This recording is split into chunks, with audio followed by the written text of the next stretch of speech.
Shep, how likely is it we get some form of government shutdown? You know, John, I'm not a great odds maker when it comes to sports, nor when it comes to Congress and policy making. But I will say that the risk does look higher with each passing day.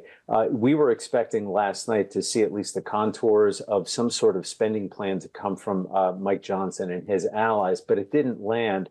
And the inability to deliver that, in part, was what prompted Chuck Schumer to express his concern. It was, late afternoon yesterday that Schumer was pointing out that things were slowing down on the House Republican side. What Johnson is facing, actually, is a lot of pressure from the hardliners in his caucus who really are still pushing for a border deal. They want tougher border measures along the southern U.S. frontier with Mexico. And they are now trying to look at these must-pass spending bills, which have to be completed by Friday, as a way to get what they want. Shep, if any department is operating, though, under a stopgap funding measure by April 30th, it's a 1% cut across the board. How many within the Republican Party actually want to drag this out to see that cut across the board starting after April 30th? You know, that's a great question, because when you think about it, it would be something they would maybe just want to run the clock out on and let snap into place.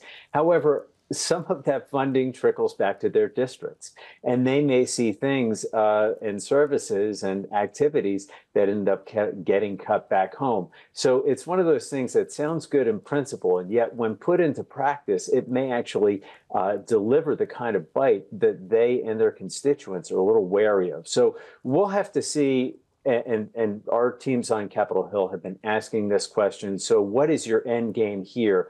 For the moment, they are just fighting the battle that's immediately in front of them, and that is over the border and now trying to use this spending measure as a way to do it. But some of them may be thinking the long game, too, to exactly what you're pointing to, this automatic snap-in of 1% spending cuts across the board. Does the contours of the negotiations change given the fact that the president has invited Schumer, McConnell, Jeffries, and Johnson to the White House? Well, it adds a different element for sure. And Biden is also going to bring up the question of Ukraine aid. It is something that he asked for back in October. And here we are. It's almost March, and Congress has yet to complete work on that package, even as, Ukrainian forces are struggling to keep up against the Russian invasion. Now, Biden also recognizes that, the shutdown is something that he needs to avoid as well. He doesn't want to have any of it splash back on him. That is in part why he is bringing the leaders from both parties in the House and the Senate in on Tuesday to talk about this and try to reach some sort of breakthrough or understanding.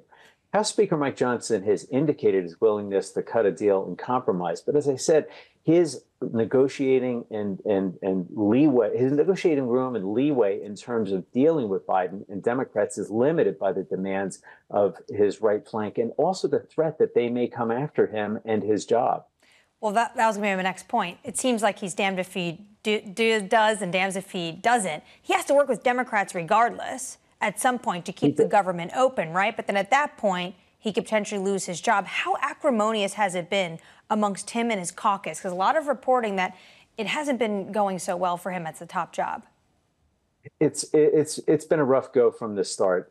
He took the job, in fact, in the aftermath of another spending battle that cost House Speaker Kevin McCarthy his. McCarthy had reached across the aisle and forged a compromise that prompted this so-called motion to vacate that allowed any one member of the House Republican caucus to call for a vote on whether the speaker should be ousted. McCarthy lost. It took days and days of negotiation and candidates to come up with Mike Johnson, and now he finds himself in that same pickle. And the tensions and the tempers have not eased. What we've seen on Capitol Hill, if anything, they're growing more and more frustrated with Johnson's inability to really bring together this very narrow majority. And remember, they just lost that House seat in New York in a special election a few weeks ago, and that's further limited his negotiating maneuvering room. How difficult do these negotiations become as we get further along into the primary season?